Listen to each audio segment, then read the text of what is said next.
Welcome back. You're watching Race for the White House. Let's now get you a sense of what pollsters are saying. What does pollster Dustin Olson have to say? With just days left for the US election, let's listen in to this interview I did with Dustin Olson. Dustin Olson, thank you so much for joining in on CNN News 18. Let me begin by asking you a very basic question, yet one that matters. What is unique about the US presidential election of 2024?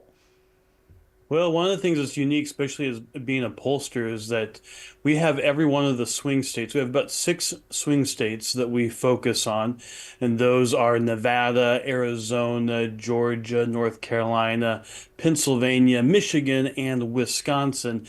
And right now, they are all within 1 percentage point. So that is unusual to have them all so close. We usually do an average of the swing states, but you have some that are a couple points ahead and a couple points behind, and that's unusual for that. Something else that's unusual is that right now we have both of the major candidates are within a point or two within the national averages, which really does portend for a potential a good day for Republicans. But who knows? We've seen over the last 2 election cycles when Donald Trump's on the ballot that it has an impact on the turnout, and a lot of low propensity voters, which is what we call them, do turn out. So we actually have a hard time modeling what's going to happen on election day.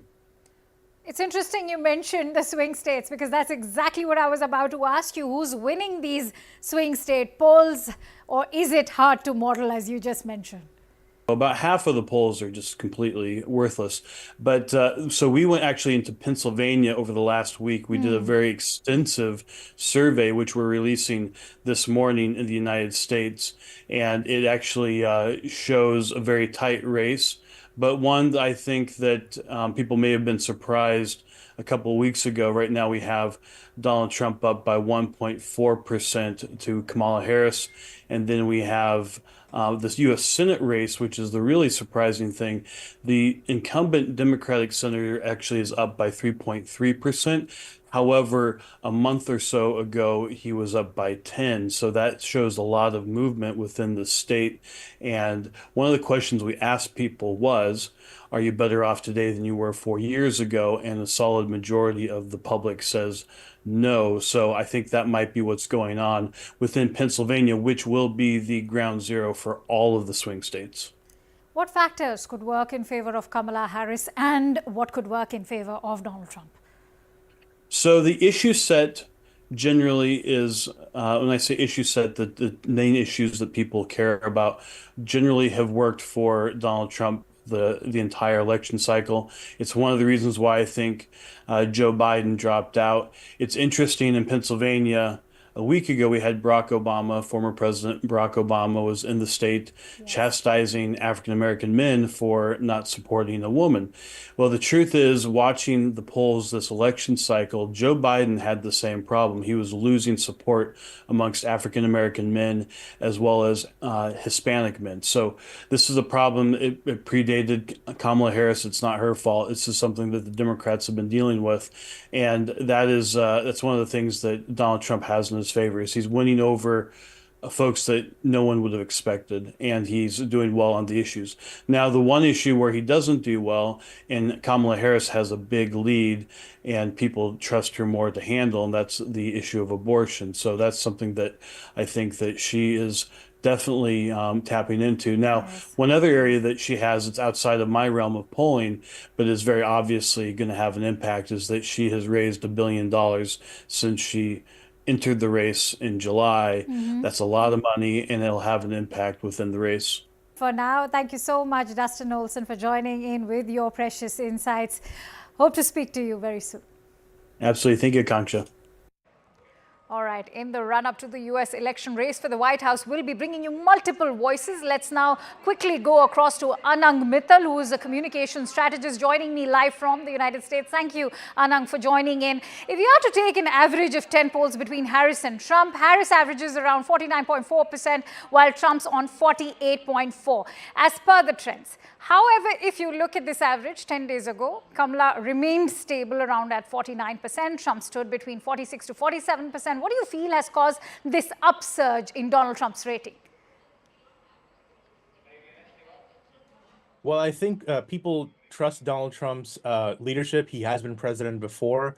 I think there is a surge of nostalgia for that period, 2017 to essentially 2020, the early months of 2020 before COVID hit.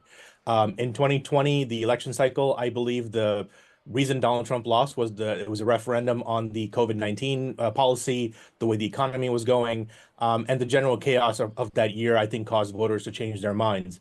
But I think after the last 4 years of the Biden presidency, in which Kamala Harris, it was actually the Biden-Harris presidency, as he's been saying for a long time, I think voters are now willing to give former President Trump another chance.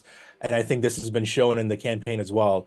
Kamala Harris has run a very negative campaign for the most part. She started the campaign initially by saying it was going to be about joy, but it really turned into a referendum on Donald Trump. Everything she said, in her campaign speeches was basically Donald Trump, Donald Trump. And Trump has focused not just on the Democrats, but the wider issues surrounding the nation, the wider issues plaguing the voters, immigration, inflation, crime, those kind of things that voters actually care All about, right. the dinner table issues, as they call it here in America, the issues that people talk about at the dinner table. And so I think that's why Kamala Harris is sort of, even though she's stable in the polls, she's like 1 point ahead. Trump has closed that lead. And I think even today there's an article and there's a wide sense of alarm from Democrat strategists, from Democrat campaigns, that Kamala Harris may not end up winning the election. Trump may eke out, 2 points, 3 points, something like that ahead. And let's admit it, 2016, that's how he won. All he needs to do is those minor victories. You need 50+1 essentially, and you've got the presidency. So I think we may be looking at a repeat of 2016 here. Interesting you say that, because Anang, if you look at the battleground states, for instance, Pennsylvania, a Jewish American votes matter, which has traditionally been a Democrat club, has been changing colors and favoring the Reds this time. Do you feel that the Democrat stance in the Israel conflict has had an effect on the state? How much of a role does anti-Semitism have in this election? Well, I mean, I think Israel is not top of mind for voters, but I think it is an important part of the voting strategy, of the election strategy. Michigan, really, where you have a large Muslim American population, you have a large population of Muslim voters. That's where it seems to be a strategy for both Democrats and Republicans.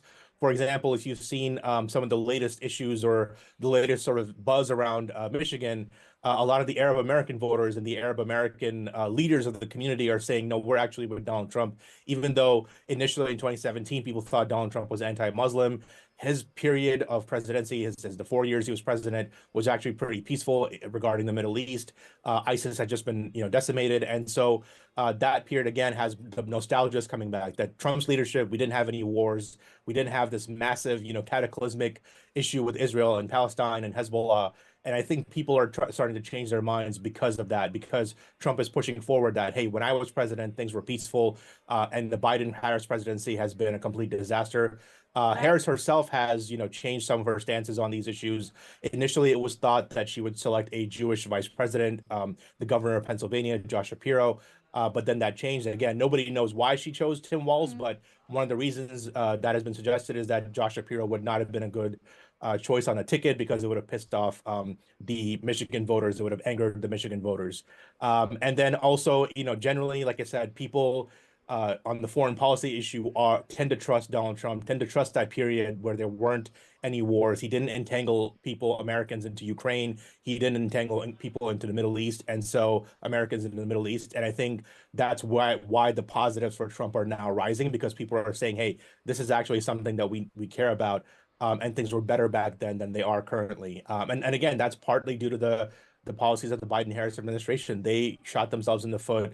Every year of the Biden-Harris presidency, there's been a disaster in foreign policy. We've had the Israel war, we've had Ukraine, we've had the Afghanistan pullout. So the voters are just tired of it. They want stability abroad and at home. Anang, according to CNN reports, Donald Trump's campaign has been pushing its supporters to cast their vote early. Until now, there have been 18 million early votes. Do you feel that this is a worrying sign for the Harris campaign, or is it still too early for Donald Trump to celebrate? I think 2 weeks ahead, it's too early to say, but it's a change from what happened in the last 2 cycles, where So generally, mail-in votes and early votes used to favor Republicans. You go back to the 1990s, the 2000s.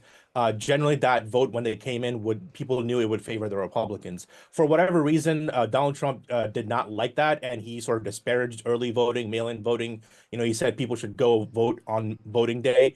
And unfortunately, we don't get a day off here to vote. So your company may give you a half day off, or maybe the company may let you off to go vote, but Americans don't have like a single day off to vote that they can go and cast their vote. So because of those sort of changes, the trends have shifted. I think the 2020 election also scared Republicans and also scared Trump, because the mail-in vote overwhelmingly went for the Democrats. So I think that's why the early voting and the mail-in voting really is where it may be the deciding factor for Trump this time, because he has gone positive on that in the last year. He said, vote early, vote as early as you can, by mail, vote by whatever method you can. And I think he shifted his stance. So I think that may actually end up helping Trump in the long run, but we have yet to see. It's too early to say right now. Last week in Wisconsin, Kamala Harris shut down "Jesus is King" slogans by saying you guys are at the wrong rally. This has also caused the Trump campaign to label Kamala as anti-Christian. J.D. Vance has also used this opportunity to raise the same slogan at his Wisconsin rally. Do you feel that the anti-Christian tag will be held against Kamala Harris?